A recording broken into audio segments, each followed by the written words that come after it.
अंतर्राष्ट्रीय मीडिया में जो G20 को लेकर लिखा जा रहा है वो आर्टिकल्स देख रही थी, हर जगह बहुत सकारात्मक एक सोच के साथ आर्टिकल्स को छापा गया है। एक ही जगह और इसमें कोई बहुत नो प्राइजेस फॉर गेसिंग कि कौन सा देश होगा जहां का जो आर्टिकल है उसमें आपको लग रहा है कि उनको चुभ गई है बात।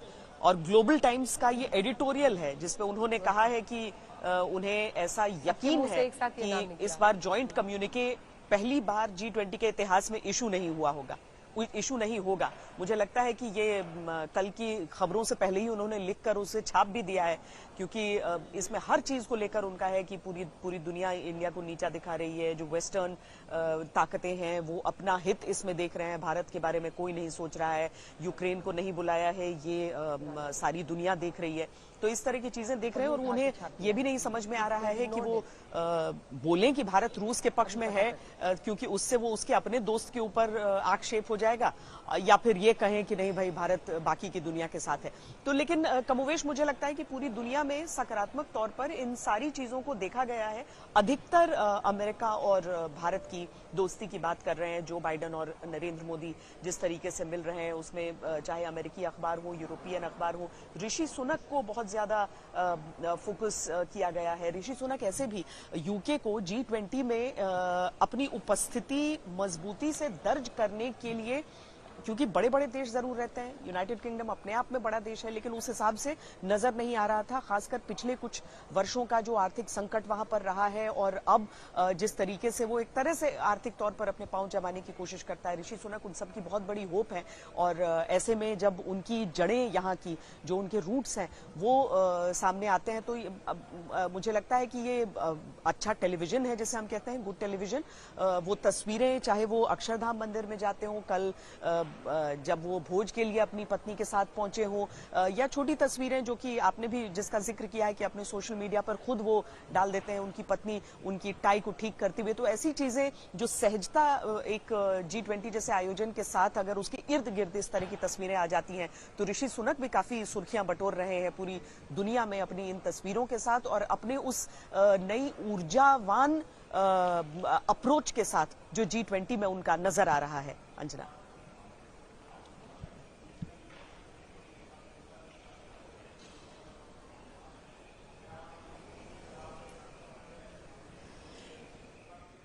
चलिए ये तस्वीरें हम आपको दिखा ही रहे हैं, जो कि राजघाट की तस्वीरें हैं, जहां पर दुनिया भर के देशों के जो अध्यक्ष रहे, संगठनों के अध्यक्ष रहे, वो सब यहां पर पहुंचे पूरे सम्मान के साथ, महात्मा गांधी के सिखाए हुए उन उसूलों को, जीवन के उस मंत्र को लेकर आगे बढ़ते हुए।